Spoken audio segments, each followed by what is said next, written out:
What's going on, everybody? It's your boy C-Zar, and in this video I'd like to talk about two recently up-and-coming popular coins, Plasma, XPL, and Aster, A-S-T-E-R. I'd like to talk about both of them, so if that sounds good to you, hit the like button, subscribe, and let's get into it, okay?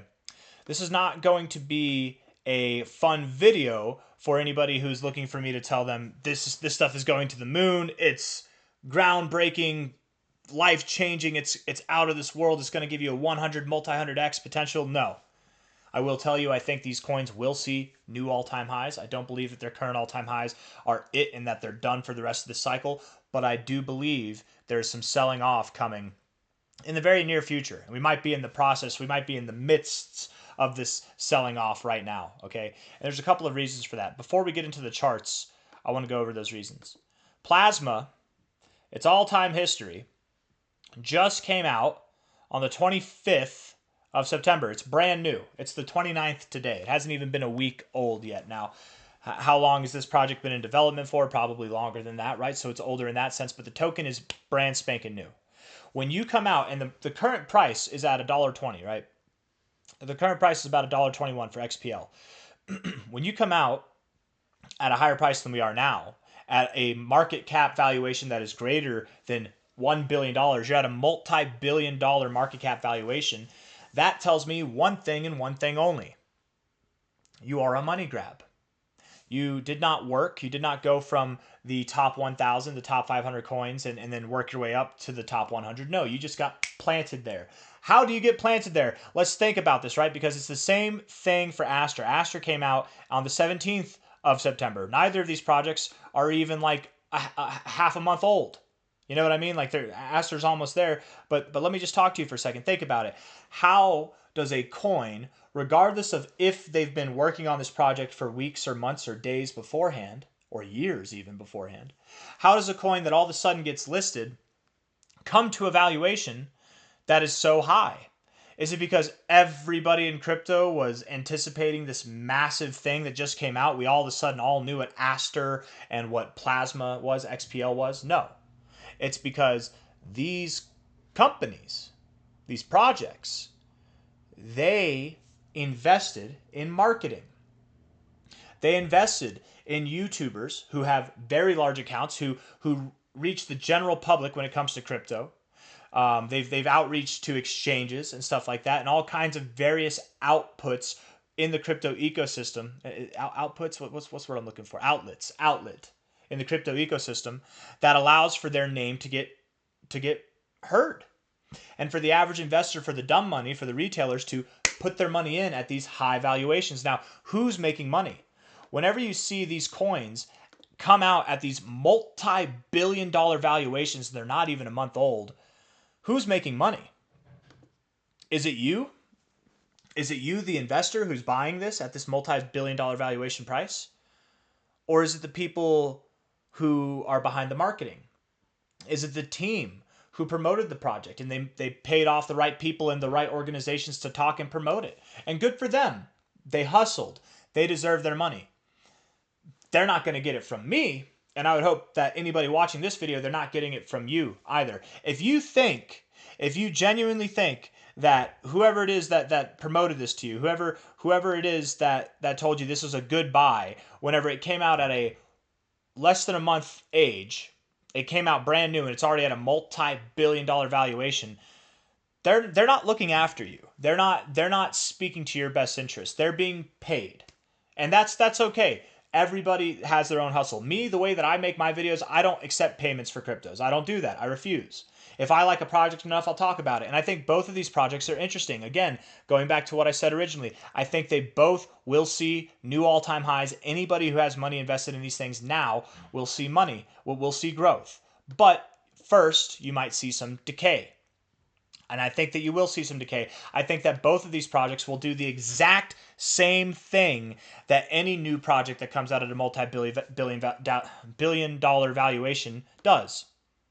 And like 99% of them do this. You ready? This is what they do. They drop anywhere from 60% to 90% or more. They drop 60% to 90% or more from their highs. So what does that mean?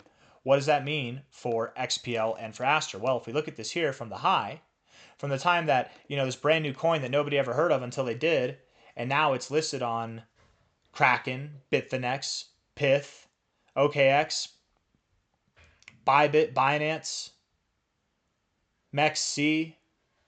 Like, it's listed on basically KuCoin, every single exchange that exists except for Coinbase. Who do you think's profiting from that? It's not the investors. These exchanges didn't list it so that their customers can get rich.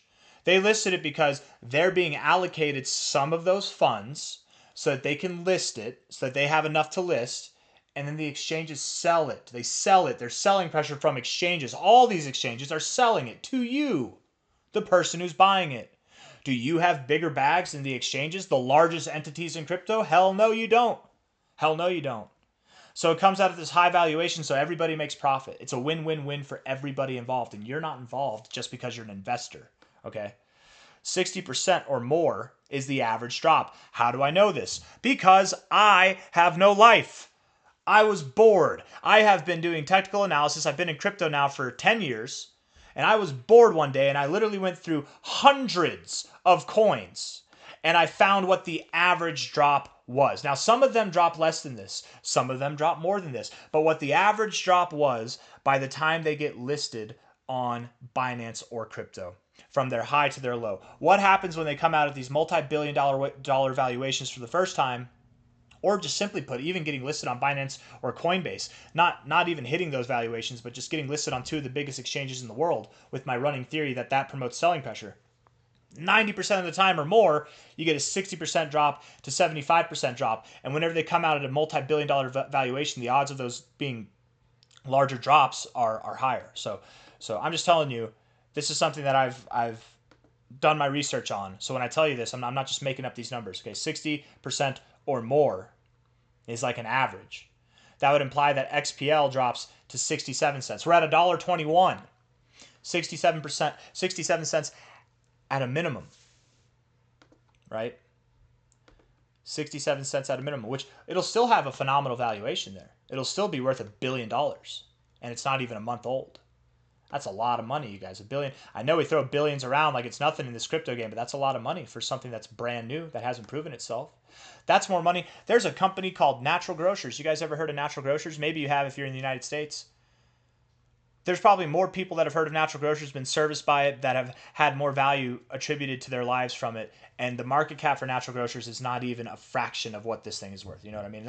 I'm not saying that in itself means that this doesn't have the capabilities to grow. I know how ignorant that might sound to some people, right? Because this could end up being bigger than Natural Grocers, but it's brand new. It's brand new, right? Something that's theoretical versus something that's proven and stood the test of time. I think it's overvalued. I'm just saying that. And I think from a point of logic, I'm saying that. Not from a point of euphoria am I saying, no, it's undervalued, it's going to go up. No. Not from a point of payment telling you that it's going to see a 100x or more. No, I'm not telling you that. I'm telling you what I think for a reason, okay? Now, a 90% drop would be intense, but is it possible? Sure, it's possible. I don't think we see that here because I think alt season's about to begin. But I would think more likely you see a 60% to probably what is a 75% drop here. 75% to 60% is that real like norm. And look at that. 75% takes us all the way down to this low. Isn't that something? As if they were testing where the buy zone is going to be, where the floor is going to be, where the buy wall should be set up. I wouldn't be surprised in the least if this thing went all the way. You're at $1.21 now. Mark my words, we see it all the way down at 41 cents. Before it comes back up and sees new all-time highs. At least something below 70 cents before we see new all-time highs. Okay, that's XPL.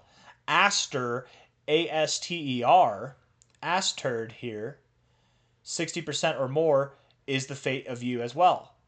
And that would be, for all the same reasons, that would be just below $1, 96 cents, which, hey, I could see that happening. I could see, and you know what? Hyperliquid did pretty well. Let's look at Hype here, because they're similar, right? They're very similar, these two coins. Let's do, yeah, Hype, Spot, whatever. Whenever this thing came out, it actually did pretty well in the sense of the drop, right? From a high to a low, it didn't drop. It didn't drop 60% or more, right? It really didn't. It only dropped 30%. Is that the proper, let's see, Hype, what I do, Hype H, Hyper, Hype L, Hype, I want the crypto. Hyperliquid. Hyperliquid. Let's just type that in and see. Right here, this one. Hype H. I thought I typed in Hype H. Whatever. So the all-time history. Let's do that. The all-time history. How much did you drop from your high, right? Whenever you came out at your incredible valuation. Okay, so no. So Bybit wasn't an accurate representation then. 73%. So even Hyperliquid, and it still maintained a multi-billion-dollar valuation at this. You didn't go below a $1 billion valuation, but 73%. 73%. Aster, 60%, would be 96 cents. And you could see that, but I wouldn't be surprised if you dropped similar to what Hyperliquid did, maybe even more, because you seem to be more hyped up than even Hyperliquid was, in my opinion. And in which case, a 73% or more would take you anywhere, again, from this range of a 60% to 73% drop or more. 96 cents to 64 cents. You're at $1.82 right now. Both of these coins, mark my words, for any investors here, any of you leaving scathing comments telling me that I don't know what I'm talking about, that I'm going to miss out on an opportunity to pump, mark my words. In about a month's time, the reality will hit you in the face that you were the exit liquidity, that you're designated bag holders. And here's the thing I want you to remember. For anybody who's hating on this video, who hates what I'm saying, if you've made it this far, because I doubt that you have, and this is for anybody who's hearing this too, I believe that the funds will come back. I believe that all of these coins, that Aster, that XPL, that any coin that's like this, they will see new all-time highs. WLFI, I just believe they have lower to go first. Okay, they will see new all-time highs. So if you are a bag holder, no offense, keep holding the bag. And then buy more while you're at it. And then you'll actually make more money than you would have if you bought at these levels or these levels, right? By the time it comes back up to where you bought originally, you'll actually be in the green. So just do that. If you want to be a bag holder, do it. Hold the bag. And then when it's at its lows, add to the bag. Take profits from whatever other cryptos you're holding, that while these things are taking their dumps, you're holding other cryptos, ideally, that are pumping. Sell the ones that are pumping for the ones that are dumping. Have a good time rotating. It'll be fun. But that's all I got. None of this is financial advice. I'm not a financial advisor. You guys hear that plane? That one is taking off. You can hear it. They're louder when they take off. Anyways, hit the like button, subscribe. I'll see you on the next one. Take care. Bye-bye.